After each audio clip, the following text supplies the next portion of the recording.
Ei pessoal, eu sou Ana Paula Terra Caldeira, sócia da Azevedo 7 na área de societário e fusões e aquisições e idealizadora desse projeto Profissionais da Azevedo 7, que é um projeto que visa valorizar, reconhecer o talento das nossas advogadas. Hoje eu estou aqui com a Marina Correia e Svetlana Miranda, que são minhas companheiras já de outros videocasts. Já falamos sobre ESG, né, há mais tempo, e hoje aqui estamos para falar sobre o mercado agro e de carbono, mas com o viés da mineração, né? O que o agro e a mineração têm a ver ou tem de oposições, quais são as dificuldades, as controvérsias e as soluções, né? Então, eu queria primeiro começar aqui perguntando para a Svete, quais são os desafios assim, que a gente tem e as necessidades para destravar, para desburocratizar e desmistificar esses dilemas que contornam aí a atividade do agronegócio e da atividade de mineração? Essas três palavrinhas, inclusive, Ana, elas têm norteado... Foi trava-língua, hein? Foi difícil. Elas têm norteado as grandes discussões e as principais exposições do setor. Né? Até citando aqui, nós tivemos presente lá na Expo Minério e grande maioria dos painéis tratou disso. Né? O que está travando, quais são as dificuldades, por que é tão burocratizado e tão difícil conseguir os atos autorizativos e colocar o negócio para operar. Né? E hoje o setor, os dois setores, tanto a mineração como o agro, eles vivem muito isso, eles possuem uma realidade de uma pressão social muito grande. Né? A gente vê uma falta de credibilidade da comunidade com os empreendedores, com as empresas. Essa falta de credibilidade também reflete um pouco na atuação das instituições de justiça, né, do Ministério Público, da Defensoria Pública, porque se a comunidade não confia, ela cobra, e eles têm atuado até como duplos fiscalizadores, porque eles não confiam também nos órgãos de poder de fiscalização, que possuem um aparelho, são desaparelhados, né, ainda não tem um número de pessoal suficiente para atender a demanda e com isso dar celeridade, mas ao mesmo tempo também são muito amarrados por um arcabouço legal que é antigo, né? Pelo menos o arcabouço do direito ambiental, ele foi construído na década de 80 e em sua grande maioria por pessoas que não possuíam conhecimento técnico, muito menos do setor. Então, quem construiu tanto a Câmara Federal como a Assembleia Legislativa de Minas, quando a gente busca a composição delas, ela era composta por juízes, né, por médicos, a gente tem muito deputado médico. Então, você está falando que não tem um aspecto técnico envolvido ali lá atrás? Quando foi construído, sim. Isso acaba gerando para o setor, para ambos os setores, uma insegurança jurídica muito grande, né, porque a gente tem uma aplicação da legislação de uma forma muito restrita, né, e com isso faz com que o procedimento seja cartorial e burocrático. A formação, né, dos processos, muito em busca da comprovação de requisito legal, mas com uma menor análise de discricionariedade, de motivação. Né, a gente tem também junto do processo esse desparelhamento dos órgãos públicos, faltando monitoramento, instrumentos de controle, você acha que e trava o processo de licenciamento de atos autorizativos. Mas você acha que esse cumprimento dessas exigências ambientais, ela é protocolar, quando você fala que né, tem muita papelada? Ou... Se tornou protocolar, e o que acontece? As empresas protocolam, por exemplo, condicionantes. A gente tem, às vezes, condicionantes de longo prazo, algumas desproporcionais. A empresa protocola recurso, mas não tem segurança de quando virá a análise desse recurso, mas ela é obrigada a cumprir. Aí acaba que a condicionante ela perde a efetividade. Né? O empreendimento quer crescer, mas fica travado também no cumprimento dessas exigências legais, que algumas não têm nem sentido de ser. Então, é muito necessário essa revisão do arcabouço legal para que ele se adeque à realidade dos dois setores, né? Que ele seja atualizado. Qual é hoje o objetivo maior do setor de mineração, o objetivo maior do setor de agro? inclusive um casamento das pastas, do regulatório com as demais pastas que ditam regras para o setor. Porque, por muitas vezes, os prazos que um órgão ambiental tem para conceder licença não casa com o prazo, por exemplo, da ANM, com o prazo do MAPA, né, que é o Ministério de Agropecuária, de Abastecimento e Agropecuária. E, por vezes, o setor fica correndo atrás do próprio rabo e precisando resolver. A gente não consegue atrair investidor, porque o investidor ele trabalha com prazo, né? Ele quer saber aonde ele está colocando o dinheiro dele. Você falou da segurança. Ele quer segurança, exato. E, ao mesmo tempo, quando a gente fala do travar, né? Trava o procedimento, trava banco financiador. O banco financiador também quer conhecer as regras. Essa insegurança jurídica ela é ruim para todo mundo, para todo mundo. Mas, ao mesmo tempo, também a gente tem que fazer análise do próprio empreendedor, né? O empreendedor ele tem que ter o compromisso de fazer um pouco do cara crachá, do além do dever. E quando ele cumpre essas obrigações legais, as condicionantes para além do dever, ele torna-se atrativo, né? Ele torna-se visível e traz credibilidade, é a famosa que a gente começou lá no início, né, da credibilidade tão necessária para os dois setores. Porque hoje a visão que a comunidade tem e que o mercado externo tem é setor de mineração e setor do agronegócio ainda são vistos como vilões. Só vem cá para tirar, levar, mas não tem contrapartida, não tem compensação.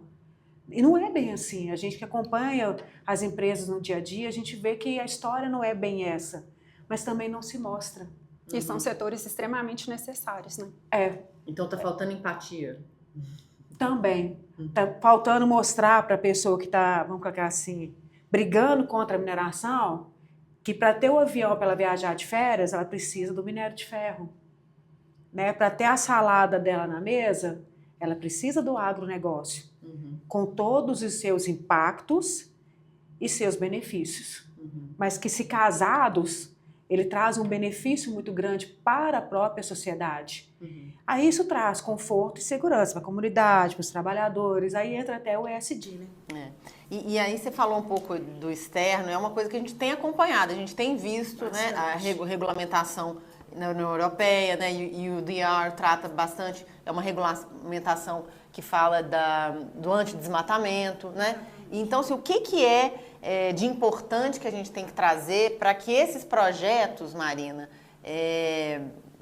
sejam de fato, além da papelada, né, o que de fato a gente tem que tomar cuidado e o que o empreendedor deve fazer, seja o minerador, seja o agro, o que ele deve fazer para de fato trazer uma segurança, uma legitimidade para esse projeto, para esses processos todos. Então, Ana, o UDR, ele surgiu, eu vou pegar carona no que a Svete falou para tentar introduzir um pouco aqui o tema, pensando num contexto, né, a nível global aí, porque essa norma, esse regulamento, ele tem reflexo a nível global. A ideia a premissa desse regulamento foi a proibição de se comercializar produtos, e aí a gente está falando aqui de commodities, né, gado, milho, soja, cacau, café, que tem origem de áreas desmatadas. E aí, pelo regulamento, estabeleceu-se um marco temporal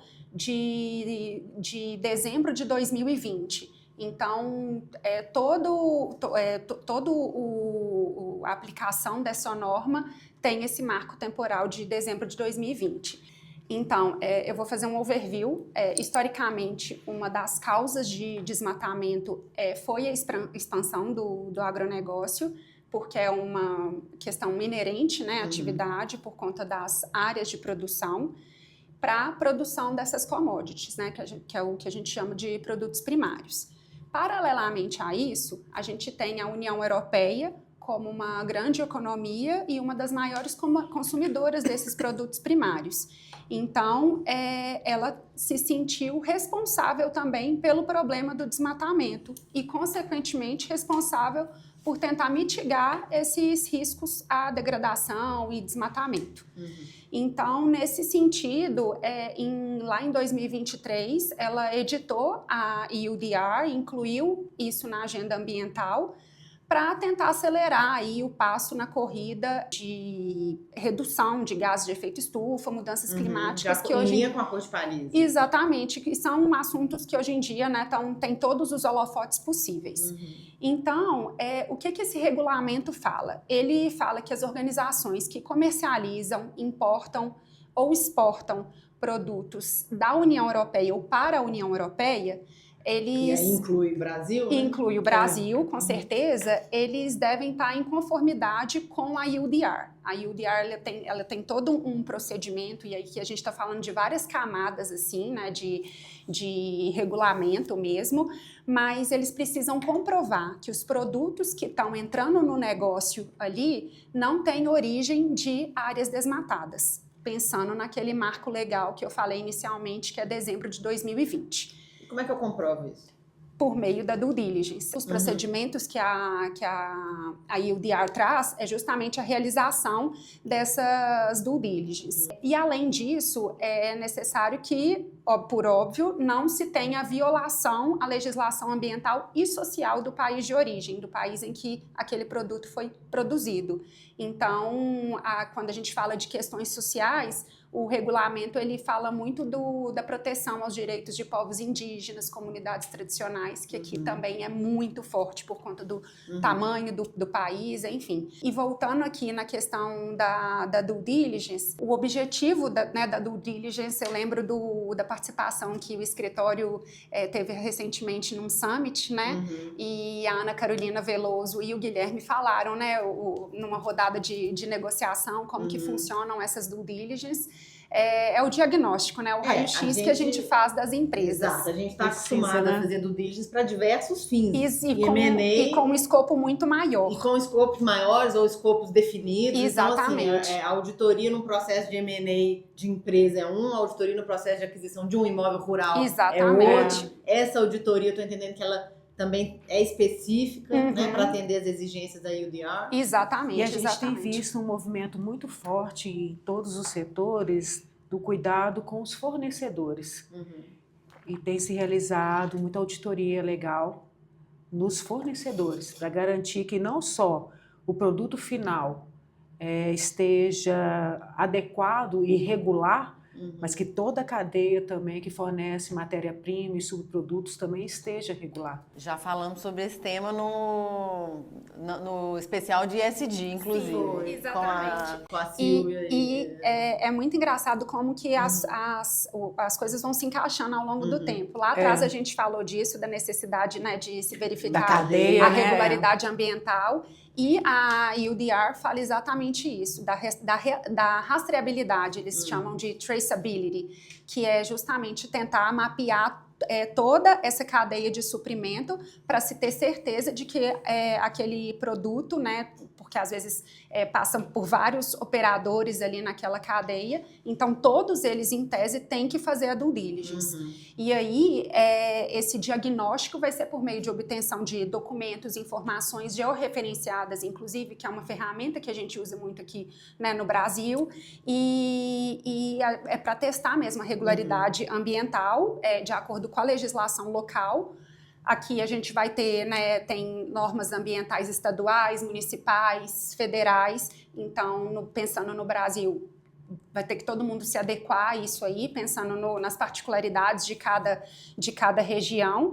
E considerando também o que eu falei, a proteção dos povos indígenas, né, da comunidades tradicionais. Mas então você está falando que o empreendedor do agronegócio que exporta para a Europa, ele vai ter que ter esse documento, um rastreio e comprovar. Exatamente. E o interessante...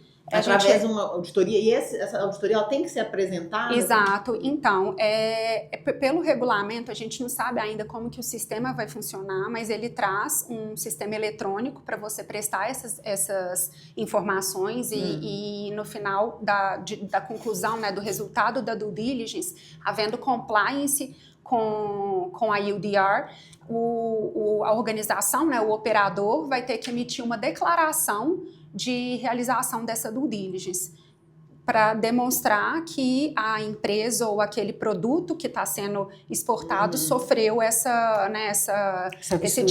diagnóstico, exatamente. E aí eu entendo, a gente não sabe como que o sistema vai funcionar na prática, mas eu entendo que justamente pelo objetivo de se rastrear toda essa cadeia, a ideia é que se tenha acesso, né, para até facilitar o processo ali de verificação, né, de fazer o cara crachar com as informações que foram prestadas por todos os operadores ali envolvidos naquela cadeia de suprimento.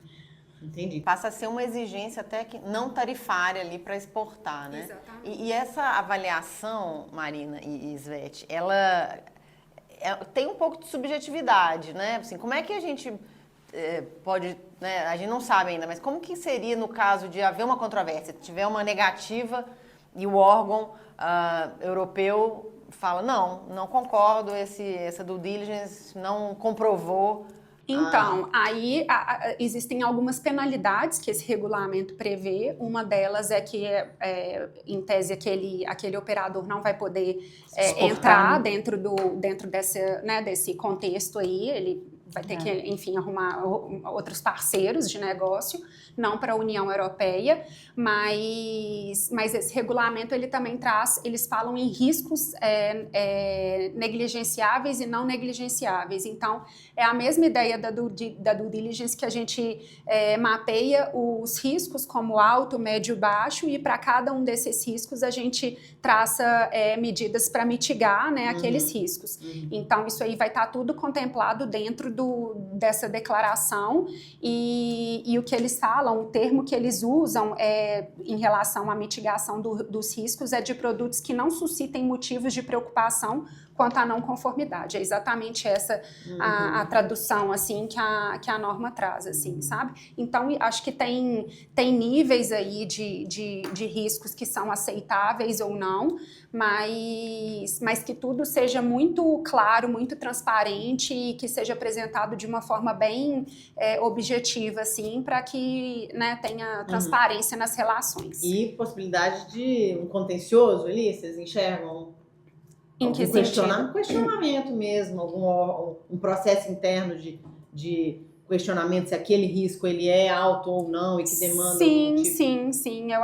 Eu acredito que pode gerar porque... Recursos, né? Você está rodada de negociação. Exato. E porque, por exemplo, pensando no contexto do Brasil, igual a Svete falou, a gente tem um arcabouço jurídico muito consolidado, questões muito particulares, né? Então, o Brasil, enfim, né, é um país muito, muito grande a nível continental, complexo. E já está valendo? Isso já está valendo? Não, a norma ela entrou em vigor em junho de 2023, mas a Comissão Europeia, por uma decisão recente que teve, inclusive, salvo engano, no final do ano passado, eles adiaram a aplicabilidade da norma, e aí depende do porte da empresa, como pequeno, médio ou grande, mas vai ser a partir do final desse ano, dezembro de 2025, para médias e grandes empresas e em junho de 2026 para micro e pequenas empresas. Então já tem que começar agora para fazer esse dossiê de rastreabilidade. Exatamente, começa agora e assim, pensando de uma forma positiva, eu acho que é uma super oportunidade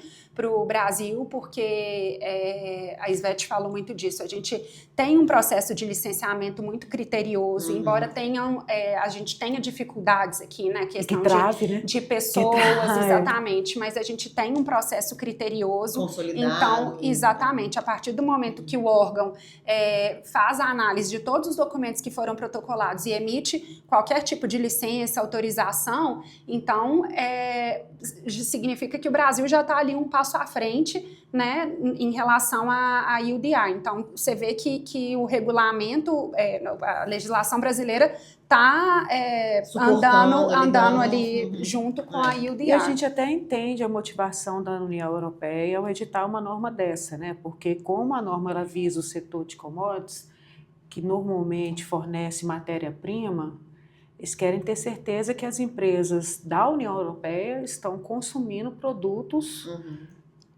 que tenha uma comprovada sustentabilidade ambiental. Porque dentro da sustentabilidade ambiental a gente tem os 3 pilares, né?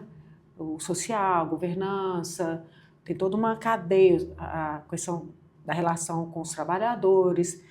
Então, todos esses aspectos estão inseridos nessa sustentabilidade. Então, o que eles querem, inclusive, é garantir que eu estou comprando de alguém que não vai ter suas atividades suspensas por algum motivo, garantido o meu fornecimento, eu garanto também a produção do meu produto e o atendimento dos meus compradores. Então, assim, é uma cadeia, né, circular e que se fecha e a gente consegue entender bem o posicionamento e a intenção da União Europeia ao editar uma norma dessa. E do jeito que a gente tem a evolução aí do nosso sistema de licenciamento, realmente é uma oportunidade para os brasileiros, Com certeza. em comparação com outros países. E vai não ter que têm, adequar, né, Ana? Quem quiser vender para a União Europeia... Eu acho, e assim, Mas assim, já é a gente está com um passo à certeza. frente. Lógico que a gente tem que pensar no aprimoramento das nossas ferramentas aqui, pensando até na sustentabilidade para a produção dessas commodities. Mas eu entendo mesmo que o Brasil, assim, ele está no caminho certo e demonstrar que a gente está preparado para essa nova era e que tem interesse, né, em combater também o desmatamento, ou então reduzir, né, enfim. Então, fortalece o setor, fortalece com a imagem do certeza, setor, com traz certeza. Que credibilidade. bom. Para o setor e para o país, né? Se der certo, só notícia boa. Ótimo. Muito obrigada, Ivete. Muito obrigada, a vocês. Marina. Foi ótimo. Foi ótimo. Eu aprendi demais aqui. Espero que todos tenham gostado. Mais uma vez, convido a seguir nossos conteúdos, nossos canais e sigam a gente, continuem nos apoiando. Um abraço.